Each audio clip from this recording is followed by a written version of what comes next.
Ladies and gentlemen, a new snapshot for Minecraft Java Edition 1.15 has been released. Here is 19w44a. As we're getting ever closer to the end of this snapshot cycle, the snapshots will start containing more and more bug fixes and less new features. This one contains mostly bug fixes, but also some final tweaks to honey blocks and changes to recipes. My name is slicedlime, let me take you on a guided tour through all the changes in Minecraft 19w44a, starting with gameplay. Honey bottles have been changed so they now stack up to stack sizes of 16 in the inventory.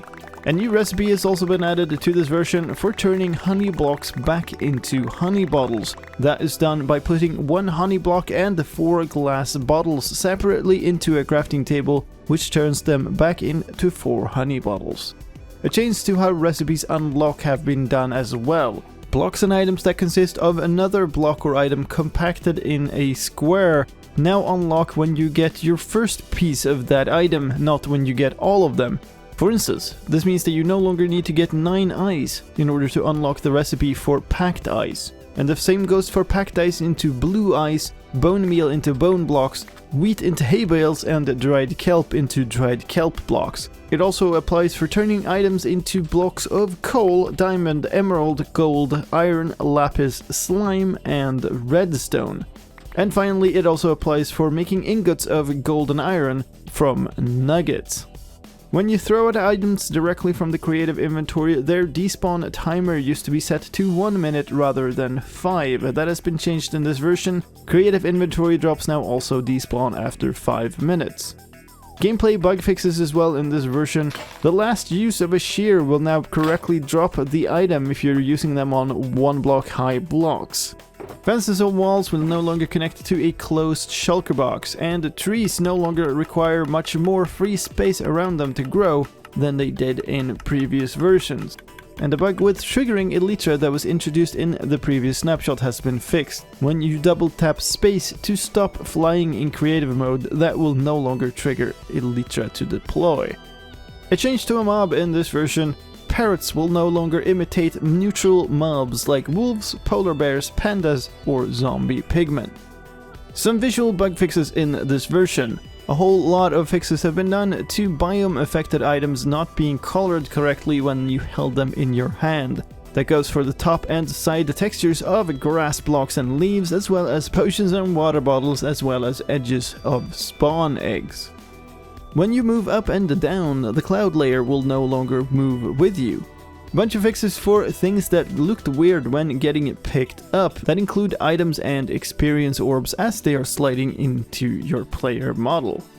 Shulkers on walls had the wrong orientation sometimes when facing east or west. That's fixed in the snapshot.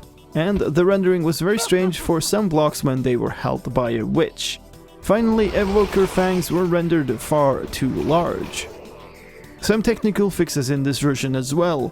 The damage state of an iron golem was introduced in a previous snapshot.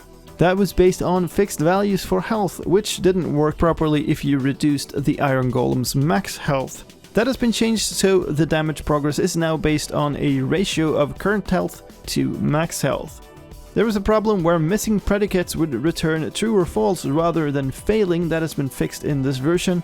And the missing serializer for the storage NBT component has been added.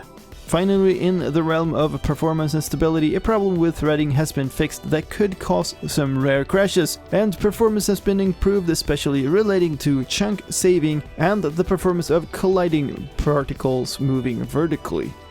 And those were all the changes in Minecraft 19w44a.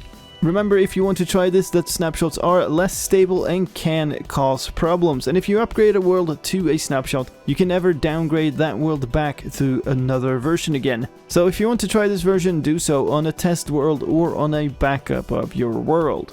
And if you do want to try a snapshot but you don't know how to, then click on the link on the video right now. That will take you to a tutorial video for how to get and play the latest Minecraft snapshot.